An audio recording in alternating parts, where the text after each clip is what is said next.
Turtle cage build part 1. So first thing you do, I'm building 3 tortoise cages for redfoot tortoises that house approximately 3 juveniles, 1 baby, and 1 adult. So my dimensions right now are roughly 5.5 feet by 20 inches by 30 inches. That way I can fit them through a door frame. So I'm building 3 enclosures right now, and so first step is done, and that's cut all the lumber. So I got it all cut.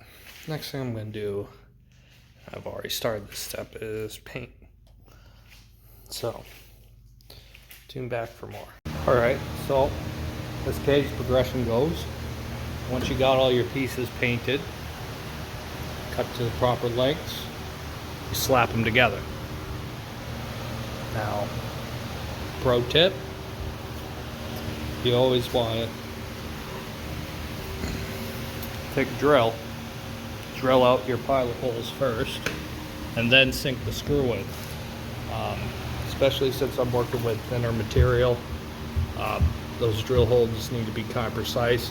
Otherwise you're going to have blowout screws that come out through the side. It doesn't need to be perfect looking right off the bat. Now I drilled out the holes for the lights. I'm going to use 2 ceramic fixtures, and what I'm doing, as this one's a little bit further along, as you can see, put a lip here to let heat and air escape for the lights that's radiating from the top, so it's not coming right down. It's going to be a little bit less of a fire hazard. You're going to put a baseboard down in. So this is kind of the start. So this whole part is going to be flush. Now once you get to doing your doors, they're going to shoot out a little bit further. That's okay. And we'll go over that in a little bit. Alright, so I got the lights installed and the vents installed. To do the vents, I had to measure out the back, properly space them, and then use a jigsaw to cut out the holes. Nice part with these vents, even though they are expensive, even at Home Depot, they're $7 a piece, is that you can cut a bit of a smaller hole and it'll cover up any imperfections. I chose to do them in the back so I don't have to double side the vents, so I'm going to save a little money there. Alright, so lights are also installed. I got these ceramics. They're wired in the back. They're popping out those holes. I got that one hole. I'm going to mount a UVB fixture along T5, T8 along the cage. I always choose to do the lights on one side, nothing on the other, so that the animals can thermoregulate themselves. So they got a cool end, a hot end. Now, did a bit more work. One thing that I did do is I cut out our kind of wooden trim. So I always go with a higher quality wood than the normal base wood, which is just some cheap plywood. Although plywood's not cheap no more. And I cut them at a 45-degree angle, and I meet them up.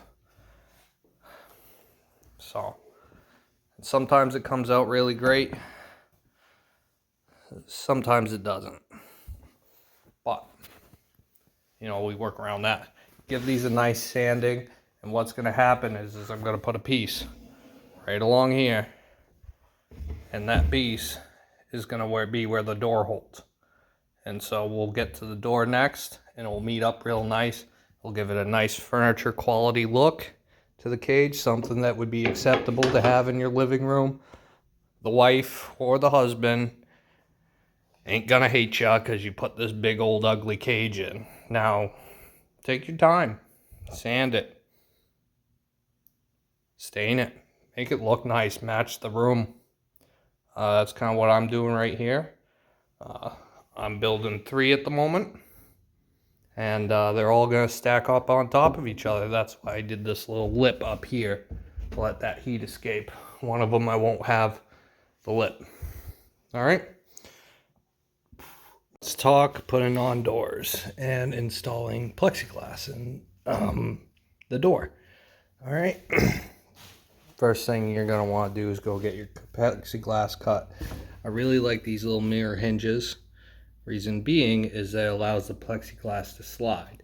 If you screw the plexiglass in place with this wood, the wood's going to warp. It's going to expand and contract due to moisture.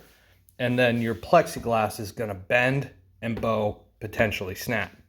Now, I use these little mirror clips.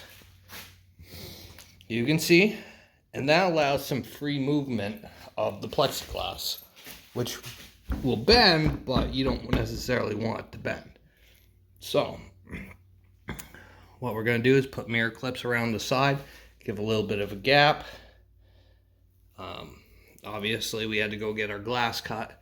Glass cutting can be tricky if you don't have the right tools. I don't have the right tools. Sometimes you just have to go to a couple different hardware stores until you find somebody willing to cut an 8x4 sheet of plexiglass, because they're generally scared to do it. All right, so continue on. And my final step, put it on wheels, plug it in, set it up. Turtles are all in there. Need a bit more decorations, but yep. Everything's hooked up to thermostat controls in the back. All mounted to their separate cages. And that's the finished product.